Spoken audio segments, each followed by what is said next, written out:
वेद और योग के विशेषज्ञ थे, एक नगर के बाहर अपनी कुटिया बनाकर रहा करते थे। एक दिन उनके आश्रम में उस नगर का सबसे अमीर व्यक्ति आता है। अमीर व्यक्ति देखने में कुछ बीमार सा लग रहा था। उसने आते ही ऋषि को प्रणाम किया और एक धीमी सी दर्द भरी आवाज़ में कहना शुरू किया, मुनिवर, मैं इस नगर का सबसे अमीर व्यापारी हूँ। मेरे पास धन दौलत की कोई कमी नहीं है, लेकिन मैं अपने शरीर से खुश नहीं हूँ। अक्सर कोई न कोई बीमारी मुझे घेर ही लेती है, जिसकी वजह से सब कुछ होने के बाद भी मैं परेशान और दुखी रहता हूँ। तो क्या आप मुझे अपने आयुर्वेदिक ज्ञान के खजाने से कुछ ऐसे आसान और छोटे नियम बता सकते हैं जिनका पालन करके मैं एक स्वस्थ और निरोगी जीवन जी सकूं? ऋषि ने व्यापारी की बात को पूरे ध्यान से सुना और फिर कहना शुरू किया, आयुर्वेद में कहा गया है कि जिस व्यक्ति को हमेशा निरोगी और स्वस्थ रहना है, उसे अपने शरीर के वात, पित्त और कफ को हमेशा संतुलित रखना चाहिए। त्रिदोष आधारित शरीर है हमारा। कोई सी भी बीमारी केवल इन 3 दोषों की वजह से ही होती है, वात दोष, पित्त दोष और कफ दोष। जब वात बहुत बिगड़ जाता है तो 80 से ज़्यादा बीमारियां आती हैं। जब शरीर का पित्त बिगड़ता है तो 46 से ज़्यादा बीमारियां होने की संभावना बढ़ जाती है, और जब कफ बिगड़ जाता है तो 28 से ज़्यादा बीमारियां होती हैं। और अगर वात, पित्त और कफ तीनों बिगड़ जाएं तो शरीर में 148 से ज़्यादा बीमारियां हो जाती हैं। सर्दी, खांसी, जुखाम व दस्त से लेकर बड़ी से बड़ी बीमारियां भी केवल वात, पित्त और कफ के बिगड़ने से ही शरीर में होती हैं।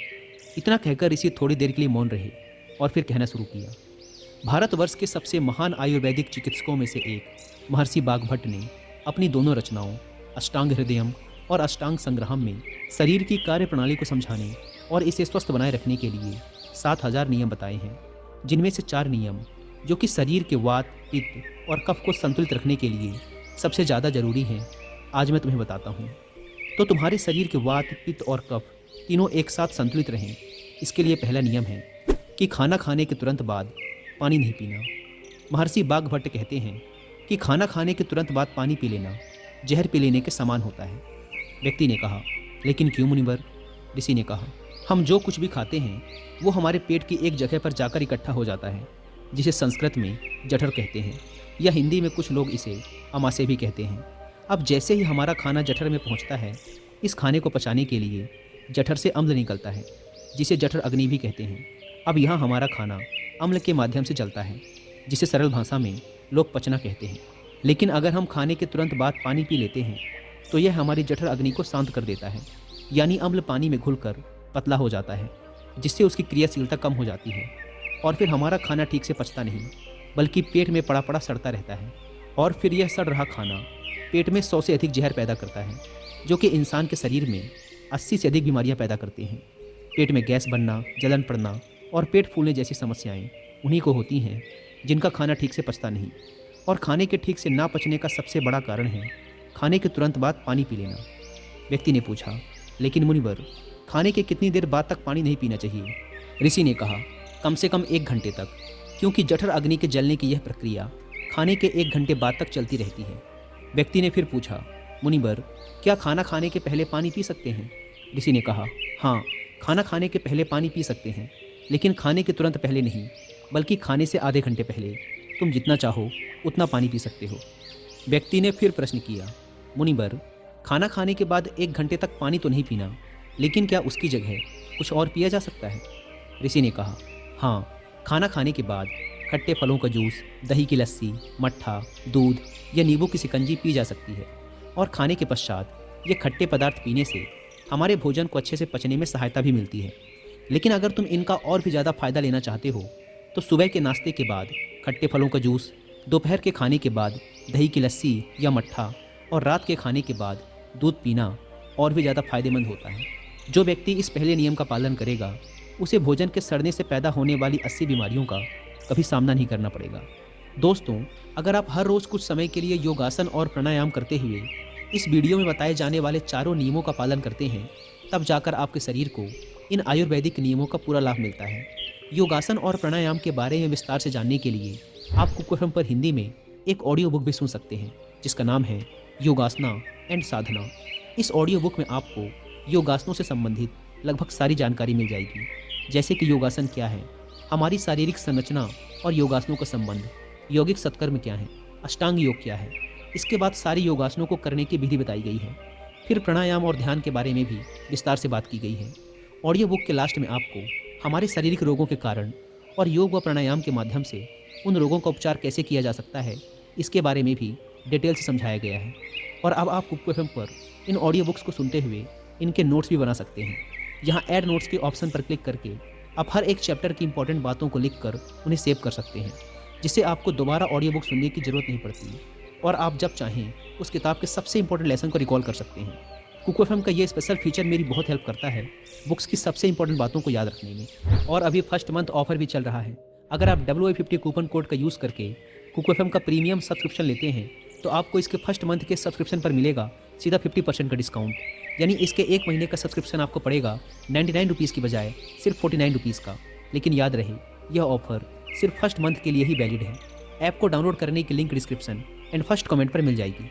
ऋषि ने आगे कहा, वात, पित्त और कफ तीनों को एक साथ संतुलित रखने के लिए महर्षि बाघभट्ट द्वारा बताया गया दूसरा नियम है कि जब भी पानी पियो हमेशा घूंट घूंट भरकर पियो।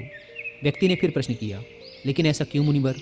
ऋषि ने कहा, हमारे मुंह के अंदर जो लार होती है वो क्षारी होती है और हमारे पेट में अम्ल बनता है।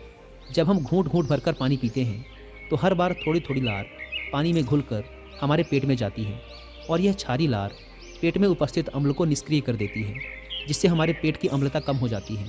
पेट में जलन की समस्या समाप्त हो जाती है और जिसके पेट में अम्लता नहीं होगी उसके रक्त में भी अम्लता नहीं होती और जिसके रक्त में अम्लता नहीं होती उसके शरीर का वात, पित्त और कफ तीनों संतुलित बने रहते हैं। और अगर संभव हो सके तो जब भी तुम पानी या कुछ भी पियो तो उसका हर एक घूंट अपने मुंह में रखकर जीभ के माध्यम से उसे कुछ देर के लिए अपने मुंह में घुमाओ और फिर उसके बाद उसे अंदर गुटको। इससे तुम्हारे शरीर को और भी ज़्यादा फायदा मिलेगा और तुम्हें कभी भी अम्लता या पेट में जलन की शिकायत नहीं होगी। अगर हम और थोड़ा गहराई में जाएं तो हमें ये अनुभव होगा कि प्रकृति भी हमें घूंट घूंट भरकर आराम से पानी पीने के संकेत देती है। तुम किसी भी पक्षी को देखो, वह भी अपनी चोंच से एक एक बूंद भरकर ही पानी पीता है। कुत्ता, बंदर, शेर, ये सभी जानवर भी अपनी जीभ से चाट चाट कर ही पानी पीते हैं। कोई भी एक साथ पानी को घट घट करके नहीं पीता। केवल कुछ बड़े जानवर जैसे गाय, बैल, हाथी ही पानी को एक साथ एक सांस में पीते हैं, क्योंकि इनके शरीर को बड़ी मात्रा में पानी की जरूरत पड़ती है और चाट कर या घूंट घूंट भरकर पानी पीने से इनके शरीर की पानी की पूर्ति नहीं की जा सकती। लेकिन इंसान धीरे धीरे पानी पीकर भी अपनी प्यास बुझा सकता है। इसीलिए अपने पानी पीने का तरीका बदल दो और घूंट घूंट भरकर पानी पियो। ऋषि ने आगे कहा, तीसरा नियम, चाहे कितनी भी प्यास लगी हो लेकिन कभी भी ज़्यादा ठंडा पानी मत पियो। व्यक्ति ने कहा, अब इसका भी कारण बता दें मुनिवर। ऋषि ने कहा, हमारा शरीर अंदर से गर्म होता है और जब हम बहुत ठंडा पानी पी लेते हैं तो उस ठंडे पानी के तापमान को हमारे शरीर के तापमान के बराबर लाने के लिए।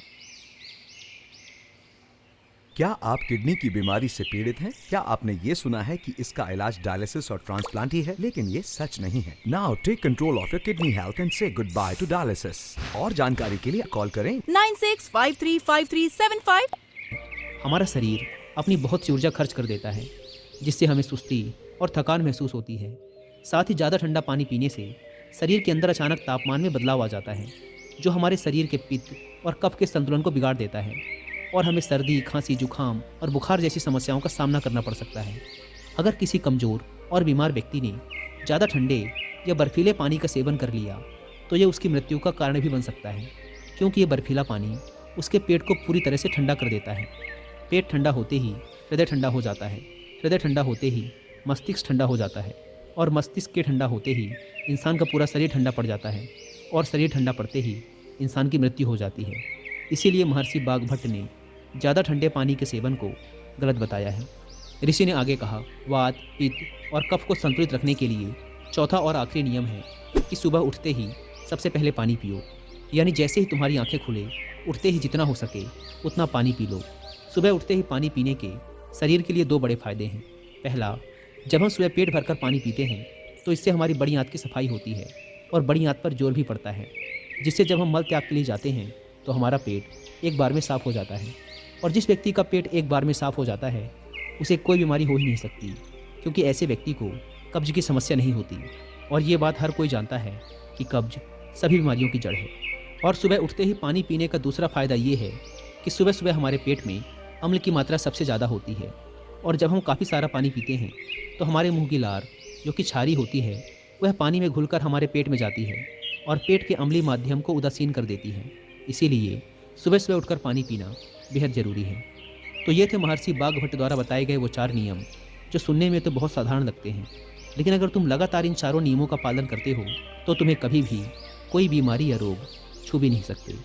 ऋषि के मुंह से इन चारों नियमों को सुनकर उस अमीर व्यापारी को आभास हुआ जैसे उसे उसकी समस्याओं का समाधान मिल गया हो। उसने चैन की सांस ली। उसने ऋषि के सामने ही उन चारों नियमों का पालन करने का प्रण लिया और उनका धन्यवाद कर खुशी खुशी वहाँ से चला गया। दोस्तों, उम्मीद है कि आपको इस वीडियो से बहुत कुछ सीखने को मिला होगा और योगासनों और प्राणायाम के बारे में विस्तार से जानने के लिए